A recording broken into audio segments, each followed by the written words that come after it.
नमस्कार।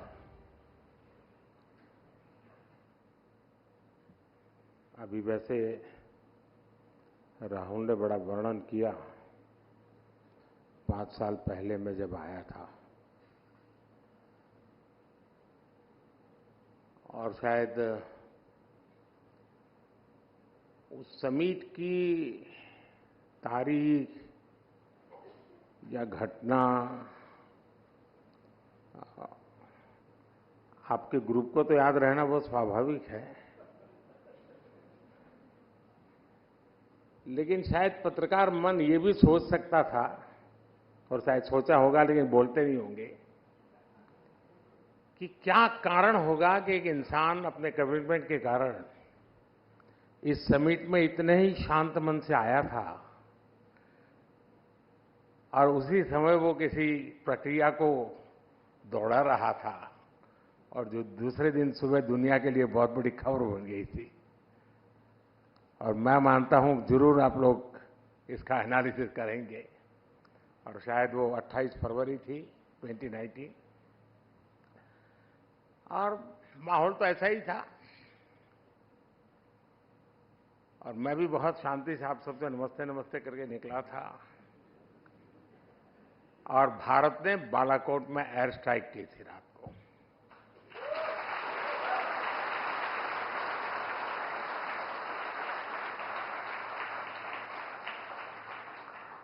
और वो एक दिन था और एक दिन आज है।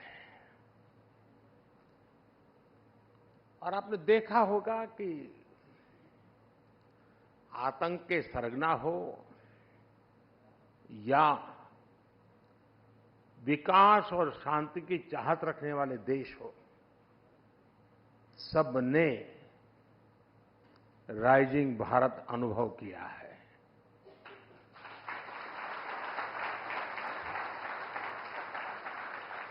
ये नया भारत आतंक के जख्म को नहीं सहता है।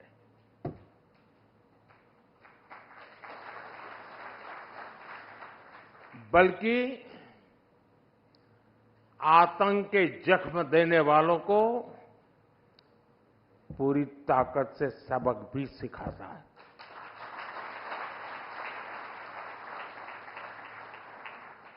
जो हमें आतंकी हमलों के जख्म देते थे, उनकी क्या हालत है, ये देशवासी भी देख रहे हैं और दुनिया भी देख रही है।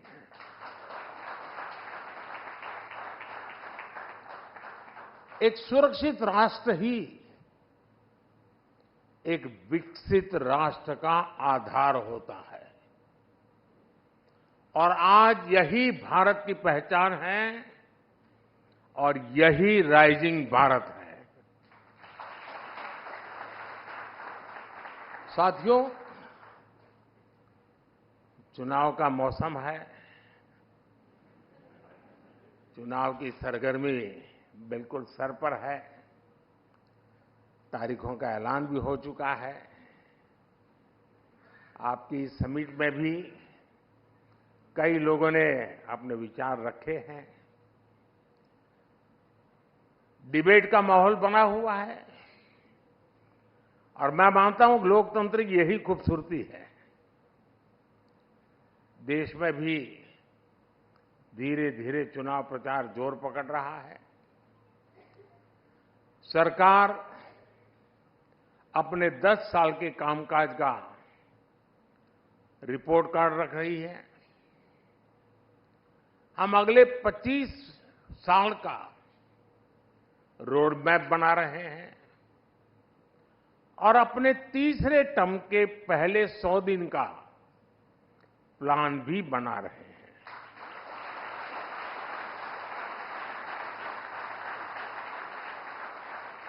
दूसरी तरफ हमारे जो विरोधी हैं, वो भी नए कीर्तिमान बना रहे हैं। आज ही उन्होंने मोदी को 104वीं गाली दी है। औरंगजेब कहकर नवाजा गया है। मोदी की खोपड़ी उड़ाने का ऐलान किया गया है।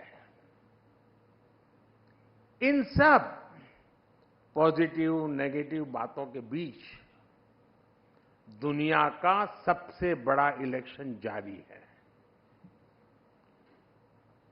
2600 से ज्यादा पॉलिटिकल पार्टियां, करीब 97 करोड़ मतदाता, 97 करोड़ वोटर्स, करीब 2 करोड़ फर्स्ट टाइम वोटर्स लोकतंत्र के इस पर्व में हिस्सा लेने जा रहे हैं। मदर ऑफ डेमोक्रेसी के तौर पर ये हर भारतीय के लिए, यहां इस हॉल में बैठे प्रत्येक व्यक्ति के लिए और आपके टीवी के दर्शकों के लिए भी उतनी ही गर्व की बात है। साथियों, आज पूरी दुनिया 21वीं सदी को भारत की सदी कहती है। बड़ी बड़ी रेटिंग एजेंसीज, बड़े बड़े अर्थशास्त्री, बड़े बड़े जानकार राइजिंग भारत को लेकर बहुत आश्वस्त है। और इन लोगों के मन में कोई इफ नहीं है, बट नहीं है, नो इफ नो बट्स। आखिर ऐसा क्यों है? कोई सवालिया निशान नहीं, ऐसा क्यों है? ऐसा इसलिए है क्योंकि पूरी दुनिया आज ये देख रही है कि पिछले 10 साल में भारत ने कितने बड़े परिवर्तन किए हैं। आजादी के बाद से जो सिस्टम बना, जो वर्क कल्चर बना, उस सिस्टम में ये ट्रांसफॉर्मेशन लाना इतना आसान नहीं था, लेकिन ये हुआ है और ये हम भारतीयों ने ही करके दिखाया है। आज भारत का कॉन्फिडेंस लेवल हर भारतीय की बातों में झलकता है। आज हम विकसित भारत की बात कर रहे हैं। आज हम आत्मनिर्भर भारत की बात कर रहे हैं। और लोग चाहे विपक्ष में हो, देश के भीतर हो या देश के बाहर हो, सब भारत की उपलब्धियां देख रहे हैं। सिर्फ 10 साल में 25 करोड़ लोगों का गरीबी से बाहर निकलना, क्या ये ऐसे ही हो गया होगा क्या? सिर्फ 10 साल में भारत का 11वें नंबर से 5वें नंबर की इकोनॉमी बन जाना, क्या ऐसे ही हुआ होगा क्या? सिर्फ 10 साल में भारत का फॉरेक्स रिजर्व बढ़कर के $700 बिलियन के पार पहुंच जाना, ये क्या ऐसे ही हुआ होगा क्या? सिर्फ 10 साल में भारत का एक्सपोर्ट $700 बिलियन पार कर जाना, क्या ऐसे ही हुआ होगा? और ये तो अभी कुछ भी नहीं है, अभी तो और भी आगे जाना है।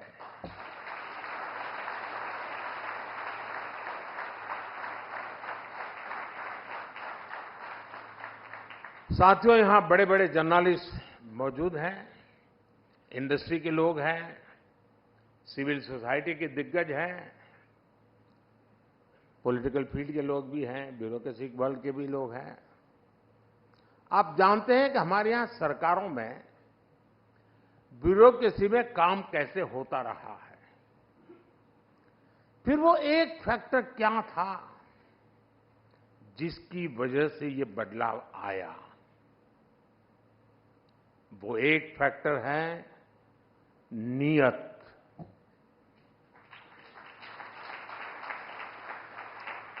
नियत सही तो काम सही। और नीयत कौन सी? नेशन फर्स्ट की नीयत। मेरे देश में कोई कमी नहीं है कि उसकी पहचान गरीब देश के रूप में हो। हम दुनिया के सबसे युवा देश हैं।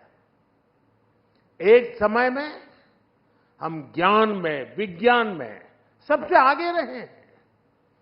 दुनिया की कोई वजह नहीं है कि भारत किसी भी देश से पीछे रहे। बस हमें नेशन फर्स्ट की नीयत के साथ आगे चलना है। ये देश जो हमें इतना कुछ देता है, हम उसमें सिर्फ रहते हैं या फिर देश के लिए कुछ अलग करते भी हैं, ये फर्क बहुत बारीक है। लेकिन बारीक सा फर्क ही देश को आगे ले जाता है। जिस दिन आप अपने काम को देश के साथ जोड़ लेंगे, आप जो कुछ भी हैं, आप डॉक्टर हैं, इंजीनियर हैं, स्टार्टअप शुरू कर रहे हैं, जिस दिन आप अपने काम को देश के लक्ष्यों के साथ जोड़ लेंगे, तो समझ लीजिएगा कि नेशन फर्स्ट का बीज आप में अंकुरित हो गया है। यही नेशन फर्स्ट का बीज आज सरकार में, सिस्टम में, हर व्यवस्था में, हर व्यक्ति में, देश के कोने कोने में राइजिंग भारत का आधार बन रहा है। सिर्फ अपने लिए ही जिए, सिर्फ अपने लिए जिए तो क्या जिए? जीना है तो देश के लिए, और मरना भी है तो देश के लिए। साथियों, 2014 से पहले और आज की स्थिति में एक और ऐसा अंतर आया है जिसकी उतनी चर्चा नहीं होती। ये चर्चा देश की साख से जुड़ी है। जिस देश की साख गिर रही हो, उस देश के लोगों का स्वाभिमान भी ऊंचा नहीं रह सकता। 2014 के पहले भारत के साथ क्या स्थिति थी? आप याद कीजिए, 2014 से पहले घर घर में भ्रष्टाचार बड़ा मुद्दा था। देश की साख गिर रही थी, लेकिन तब की सरकार झूठे तर्कों के आधार पर अपने घोटालों को डिफेंड करने में जुटी रहती थी। आज स्थिति एकदम अलग है। आज सरकार भ्रष्टाचार पर कड़े एक्शन ले रही है। जो एक्शन लिया उसका हिसाब दे रही है, और भ्रष्टाचारी झूठ बोल बोलकर खुद बचाव की मुद्रा में है। तब देश पूछता था कि पावरफुल लोगों पर ईडी, सीबीआई जैसी एजेंसियां एक्शन क्यों नहीं लेती, ये सवाल पूछा जाता था। आज पावरफुल और भ्रष्ट लोग पूछ रहे हैं कि एजेंसियां उन पर एक्शन क्यों ले रही है।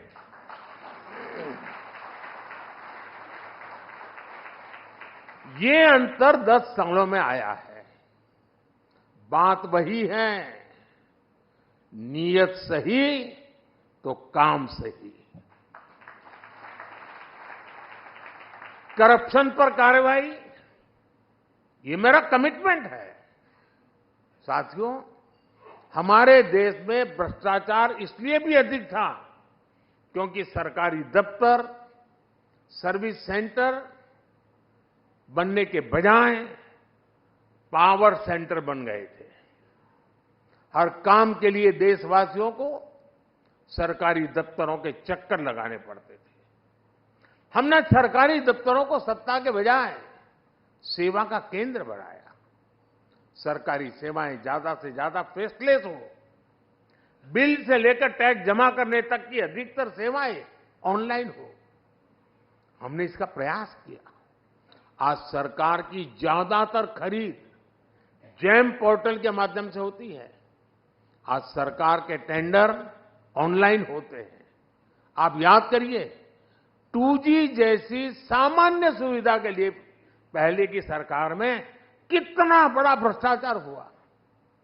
अगर उस दौर में 5G आता तो पता नहीं ये क्या क्या करते। साथियों, पहले के समय में भ्रष्टाचारी बहुत दिमागी तिकड़म लगाते थे। हमारी सरकार ऐसे भ्रष्टाचारियों का इलाज टेक्नोलॉजी से भी कर रही है। आज भ्रष्टाचारियों की धरपकड़ आसान हुई है। आज मनी ट्रेल को छुपाना और कैश को छुपाना दोनों मुश्किल होते जा रहे हैं। और इसलिए कभी किसी सरकारी बाबू के घर से, बिस्तर से, दीवारों से नोटों की गड्डियां निकलती हैं। कभी किसी कांग्रेस के सांसद के घर से सैकड़ों करोड़ के नोटों के ढेर निकलते हैं। कभी किसी टीएमसी के मंत्री के घर से नोटों के ढेर निकलते हैं। इसलिए चारों तरफ बौखलाहट नजर आती है, बिलबिलाए हुए हैं। और ये सब होता क्यों है? बात वही है, नीयत सही तो काम सही। साथियों, आप में से जो सीनियर हैं, उन्होंने वो दिन भी देखे हैं जब देश के एक प्रधानमंत्री ने कहा था कि दिल्ली से 1 रुपया भेजता हूं तो सिर्फ 15 पैसा गरीब गांव के गरीब तक पहुंचता है। यानी सरकारी खजाने से पैसा निकल रहा था, लेकिन वो किसी और की जेब में जा रहा था। ये ऐसा भ्रष्टाचार था जो सीधे सामान्य जन को प्रभावित करता था। मनरेगा का पैसा सरकारी खजाने से निकलता था, लेकिन मजदूर को मजदूरी नहीं मिलती थी। गैस की सब्सिडी किसी और के खाते में पहुंच जाती थी। अपनी स्कॉलरशिप पाने के लिए भी रिश्वत खिलानी पड़ती थी। 10 साल पहले तक जो सरकार में थे, उनको ये सूट करता था, उनकी राजनीति को ही सूट करता था। लेकिन साथियों, हमने सरकारी खजाने की इस लूट को पूरी तरह से बंद कर दिया। हमने जनधन, आधार और मोबाइल की त्रिशक्ति बनाई। हमने डायरेक्ट बेनिफिट ट्रांसफर, डीबीटी के माध्यम से 34 लाख करोड़, 34 लाख करोड़ रुपए सीधे लाभार्थियों के बैंक खाते में पहुंचाए। अगर पहले वाला हाल होता और 1 रुपया और 15 पैसा वाली थियरी होती तो 27-28 लाख करोड़ रुपए गरीबों तक कभी पहुंचते ही नहीं, कहीं और चले जाते। 27-28 लाख करोड़ अलग अलग योजनाओं के करीब 10 करोड़ फर्जी लाभार्थी, वो लोग जिनका कभी जन्म नहीं हुआ था, लेकिन कागजों पर वो जिंदा थे, योजनाओं के हकदार बन गए थे। हमने ऐसे 10 करोड़ फर्जी नाम हटाए हैं। इसका मतलब उसका बेनिफिट लेने वाले लोग क्या मोदी का जय जयकार करेंगे क्या?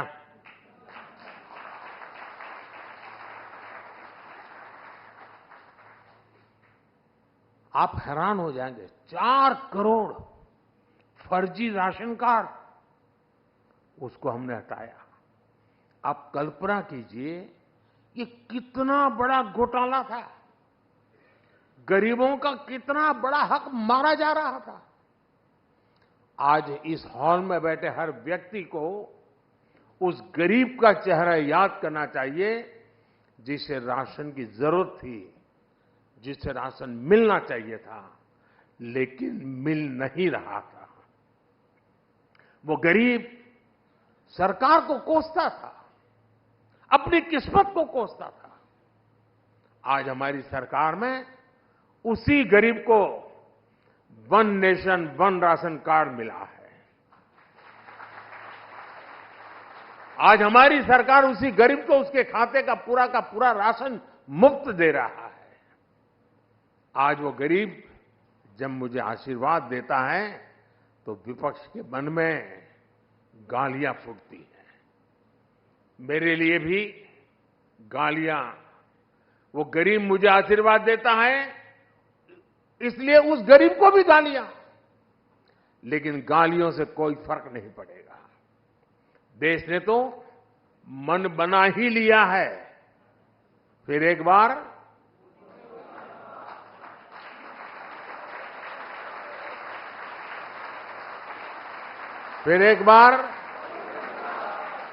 साथियों, हमारी सरकार ने पहले दिन से ही अपनी गवर्नेंस को गरीब की गरिमा, गरीब के कल्याण और गरीब के सशक्तिकरण पर केंद्रित रखा है। खुले में शौच करना, सड़क पर सोना, गंदा पानी पीना, धुएं में जीवन बिताना, अंधेरे में रहना, ये जीवन कोई शौक से नहीं जीता था। परिवार का सदस्य बीमारी के कारण बिस्तर पर पड़ा हो, मदद के बदले ठोकरें मिलती हो, कोई रास्ता न सूझे, यही स्थिति थी। आप सोचिए, आए दिन अपमान कैसे कितने घूंट गरीबों को पीने पड़ते थे। यहां बैठे बहुत से शायद जीवन की कल्पना भी नहीं कर सकते हैं कि कैसा जीवन था, लेकिन मैं ये सब कुछ अनुभव करके यहां पहुंचा हूं। मैं उस जिंदगी को जी करके आया हूं, इसलिए मुझे किताबों में नहीं पढ़ना पड़ता और न ही कैमरा के माध्यम से वीडियो शूट करके देखना पड़ता है।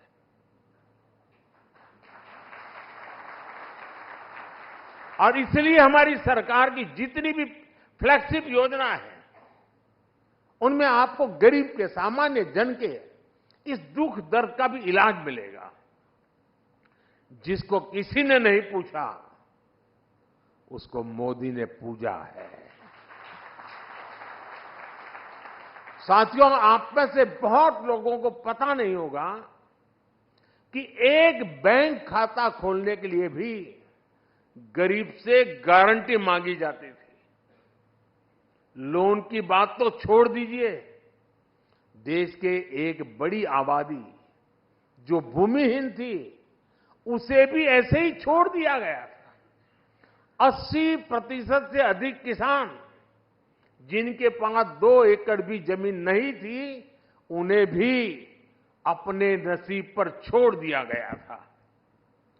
करोड़ों नौजवानों के लिए बैंक के दरवाजे बंद थे, क्योंकि उनके पास भी गारंटी नहीं थी।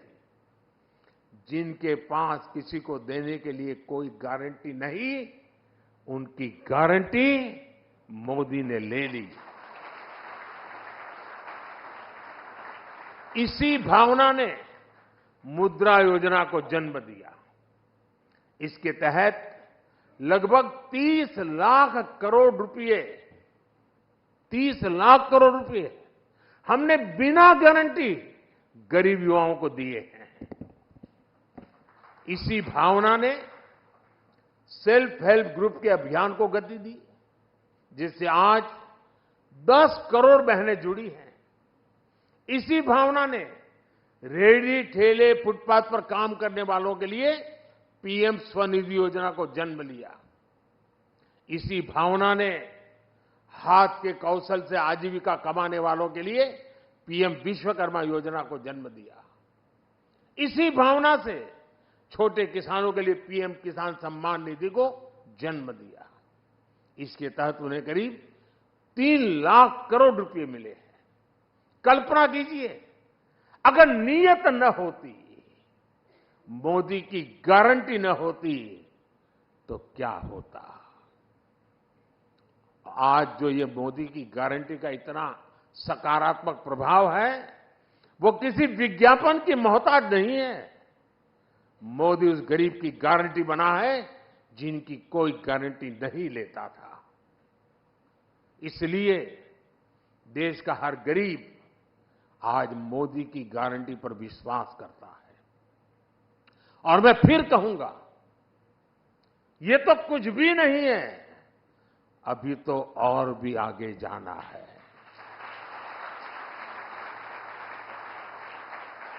साथियों, हमारे देश में लंबे समय तक राजनीतिक उपेक्षा का बहुत बड़ा शिकार देश का मिडिल क्लास भी रहा है। आप में से ज्यादातर मेरी बात से कोरिलेट कर पाएंगे। मिडिल क्लास का मतलब है वो वर्ग जो कठिनाइयों से लड़कर आगे तो आ गया, लेकिन उसके आगे सपनों और आकांक्षाओं का एक विशाल संसार होता है। लेकिन मिडिल क्लास के सामने पहले चुनौतियां भी कम नहीं थी। टैक्स का जंजाल, बच्चों की पढ़ाई का दायित्व, उन्हें अपने से बेहतर बनाने का तनाव, हर छोटे बड़े काम के लिए सरकारी दफ्तरों के चक्कर, महंगे लोन का बोझ, एक तरह से पहले जीवन के हर दायरे में समस्याएं ही समस्या थी। ऐसे में मिडिल क्लास का जीवन 3 जरूरतों के इर्द गिर्द सिमट जाता था। एक, अपना घर बनाना, दूसरा, बच्चों की शादी हो जाए, और तीसरा, बच्चों को कहीं नौकरी मिल जाए। उसका जीवन बस इसी आधार पर सिमट जाता था। पिछले 10 वर्षों में हमने मिडिल क्लास को मुसीबतों में बांधने वाली हर बेड़ी को तोड़ दिया है। पहले 2 लाख की इनकम पर टैक्स लग जाता था, अब 7 लाख की इनकम भी टैक्स फ्री है। जीएसटी की वजह से लोगों के करीब साल भर में 45,000 करोड़ रुपया बचे हैं। बीते 10 वर्षों में होम लोन पर इंटरेस्ट रेट भी कम हुए हैं, पर्सनल लोन के इंटरेस्ट रेट भी कम हुए हैं। पीएम सुकन्या समृद्धि जैसी योजनाओं का लाभ सबसे ज्यादा मध्यम वर्ग को मिल रहा है। साथियों, मध्यम वर्ग का एक बहुत बड़ा सपना होता है बच्चे की अच्छी पढ़ाई। इस दिशा में भी पहले की सरकारों ने मध्यम वर्ग की आकांक्षाओं का ध्यान नहीं रखा। आज हमारी सरकार देश में तेजी के साथ एजुकेशन इंस्टीट्यूट खोल रही है। बीते 10 साल में हर दिन भारत में 2 नए कॉलेज बने, प्रतिदिन डेली 2 नए कॉलेज, और हर हफ्ते एक नई यूनिवर्सिटी बनी है। देश में रिकॉर्ड संख्या में नए आईआईटी, आईआईएम्स और मेडिकल कॉलेज खुले हैं। 2014 तक देश में 400 से भी कम मेडिकल कॉलेज थे, लेकिन उनकी संख्या 10 साल में 700 तक पहुंच गई है। 2014 में पूरे देश में सिर्फ 50,000 एमबीबीएस सीट थी। आज देश में एमबीबीएस सीटों की संख्या बढ़कर 1 लाख से ज्यादा हो गई है। मेडिकल में पीजी की सीटें भी 2 गुनी से ज्यादा हो चुकी है। सरकार ने स्थानीय भाषा में मेडिकल और इंजीनियरिंग की पढ़ाई का जो निर्णय लिया है, उसका भी फायदा मध्यम वर्ग के बच्चों को मिला है। हमारे मिडिल क्लास परिवारों के हजारों करोड़ रुपए अपने बच्चों को बाहर किसी देश में पढ़ाने में खर्च हो जाते थे। ये पैसे बचे, इस दिशा में भी हमारी सरकार काम कर रही है। आज दुनिया के एक से बढ़कर एक विश्वविद्यालय यहां भारत आकर अपना कैंपस खोलना शुरू किया है। फॉरेन यूनिवर्सिटीज की मदद के लिए सरकार ने नियमों में भी बदलाव किया है। साथियों, बीते 10 साल में जो नए सेक्टर खोले गए हैं, उन्होंने भी मध्यम वर्ग के बच्चों के लिए आगे बढ़ने के नए रास्ते बनाए हैं। स्पेस सेक्टर हो, स्टार्टअप हो, ड्रोन और मैपिंग सेक्टर हो, इन सबको नौजवानों के लिए खोल दिया गया है। डिफेंस सेक्टर में भी रिफॉर्म करने से हमारे नौजवानों को नए अवसर मिल रहे हैं। स्पोर्ट्स सेक्टर में भी हमने जो आधुनिक इंफ्रास्ट्रक्चर बनाया था, ट्रांसपेरेंसी पर जो काम किया, उसने भी नौजवानों के लिए नए अवसर बनाए हैं। अभी हमने जो पीएम सूर्यघर मुफ्त बिजली योजना शुरू की है, उससे भी बड़ी संख्या में रोजगार और स्वरोजगार के नए अवसर बनने वाले जा रहे हैं। और उसके कारण मध्यम वर्ग का बिजली का बिल 0 होने वाला है। मध्यम वर्ग का एक और बड़ा सपना होता है शहर में अपना घर।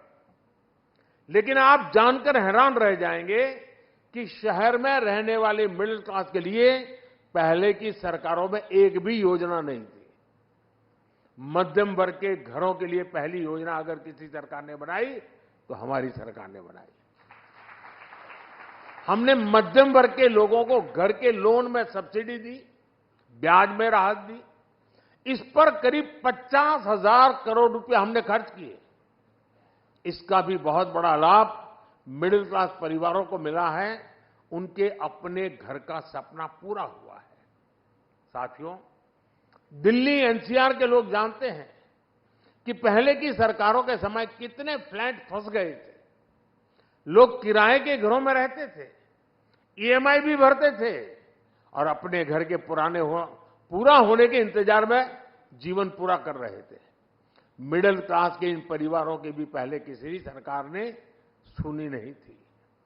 हमारी सरकार 25,000 करोड़ रुपए की व्यवस्था करके ऐसे अधूरे प्रोजेक्ट को पूरा करवा रही है ताकि मिडिल क्लास के परिवार को उसका अपना घर मिल जाए, उसने जो इन्वेस्टमेंट किया है उसको मकान मिल जाए।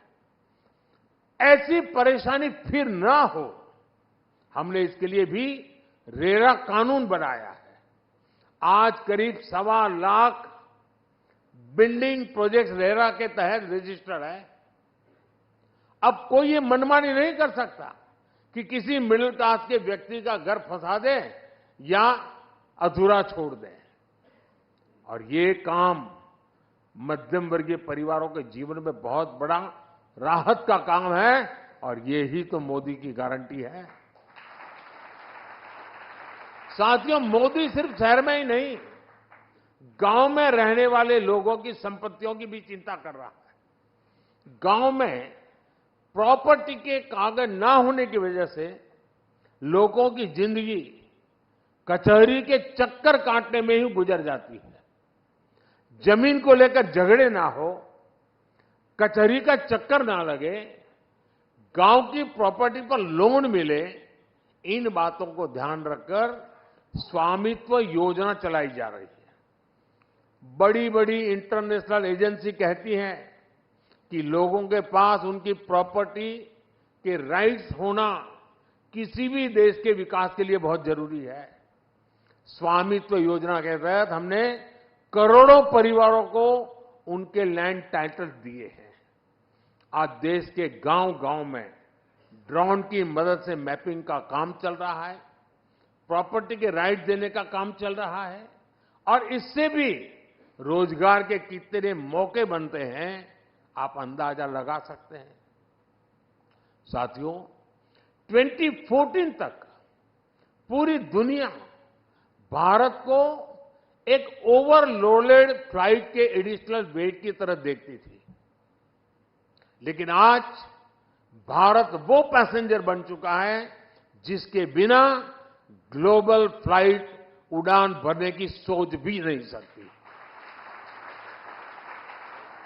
अगले 5 साल में भारत वो पायलट बनेगा जो ग्लोबल फ्लाइट को नई बुलंदी की तरफ से ले जाएगा। अगले 5 साल अनप्रेसिडेंटेड ट्रांसफॉर्मेशन के होंगे। अगले 5 साल अनप्रेसिडेंटेड ग्रोथ के होंगे। अगले 5 साल अनप्रेसिडेंटेड एक्सपांशन के होंगे। अगले 5 साल अनप्रेसिडेंटेड प्रॉस्पेरिटी के होंगे। और ये मोदी की गारंटी है। आपने मुझे अपनी बात रखने के लिए सबके बीच बुलाया। मैं आपका बहुत बहुत आभारी हूं। बहुत बहुत धन्यवाद।